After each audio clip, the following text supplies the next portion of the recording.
Pahalgam attack के बाद जब भारत ने सिंधु एक्शन शुरू किया तो पाकिस्तानी मीडिया घबरा गए थे और जब पाकिस्तानी सरकार पर दबाव बनना शुरू हुआ तो पाकिस्तान सरकार आज भारत के खिलाफ एक्शन लेने का सोचा तो पाकिस्तान का जहाज भारत में घुसा तो भारत ने मार गिराया।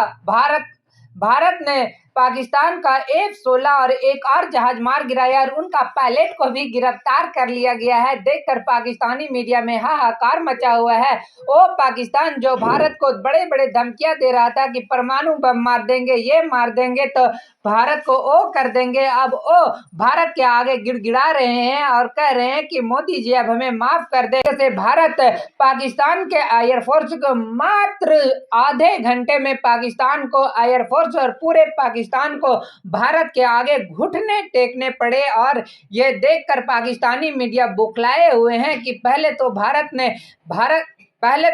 ने 2 पाकिस्तानी पायलट को गिरफ्तार किया और अब पूरे के पूरे पाकिस्तान भारत के आगे सिलेंडर कर दिए हैं और नरेंद्र मोदी से भीख के गुहार लगा रहे हैं और पड़ोसी देश मुस्लिम देश से पाकिस्तानी मीडिया गुहार लगा रहे हैं कि बहुत बुरे तरीके से मोदी पाकिस्तान को मार रहा है, कोई मुस्लिम देश आकर पाकिस्तान को बचाए, लेकिन कोई मुस्लिम देश आकर बचा नहीं रहा है। देखकर पाकिस्तानी मीडिया का होश उड़ा हुआ है, भारत के आगे सिलेंडर होने पर मजबूर हो गए हैं। तो आपको क्या लगता है, जिस तरीके से भारत एयरफोर्स ने पाकिस्तान के 2 पायलट को गिरफ्तार कर लिया है, आप भी मानते हैं कि भारत का एयरफोर्स दुनिया का नंबर 1 फोर्स है? तो अपना राय मुझे कमेंट बॉक्स में जरूर बताइएगा। चैनल पे न्यू हो तो चैनल को लाइक और बेल आइकन को प्रेस कर लीजिए ऐसा ही लेटेस्ट अपडेट के लिए।